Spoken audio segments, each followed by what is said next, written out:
to be in a physical therapy facility. I could no way afford it in any other situation. This is fun. I just got insurance like 6 months ago. It was fantastic, right? Great.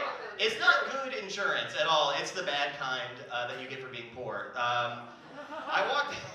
Have you ever gone to like get insurance, like a doctor you got through insurance, you're like, this is worse somehow than dying in the rain. I don't know. I went to a doctor, my back was really, I get back pain sometimes. I don't mean to brag, but sometimes my back hurts. And I went into the doctor and he was checking me out and he's just let this slip like it was nothing. He said something like, well, Dave, as you get older, you stop regenerating cells. And of course, God only gives us so many cells. God only gives us.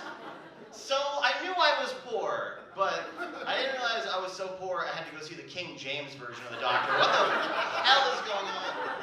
Like, what happens if I can't meet my co-payment? Do they nail me to the Blue Cross outside? Thankfully, he read me a prescription from the book of Xanax, so it's much better. Started seeing a therapist too, because I've got a lot of layers.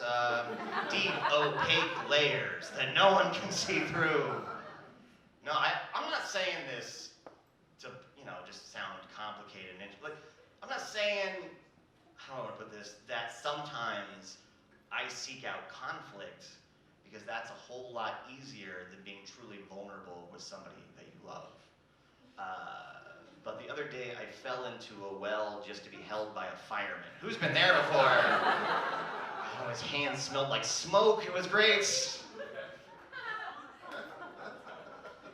I was talking to a therapist, and she's great. She's so smart. Like, I'll tell her things that I never imagine myself verbalizing. I just hear them coming out of my mouth, and it surprises even me. Like the other day, I told her sometimes, especially in big group situations like parties, I have a hard time picking up on non-verbal social cues. So as a result, I can oftentimes be aloof, defensive, or even at times aggressive with that person because I'm protecting myself, right? And then she said some really smart, non-judgmental therapist speak thing along the lines of, well, David, oftentimes we project our insecurities onto others. And if you could work on yourself first, you would stop creating this cycle of unease and tension that you're trying to avoid in the first place, and you can really connect with people, which is great, just what I needed to hear. But then she called me a little bitch with her eyes, which was, she nailed it.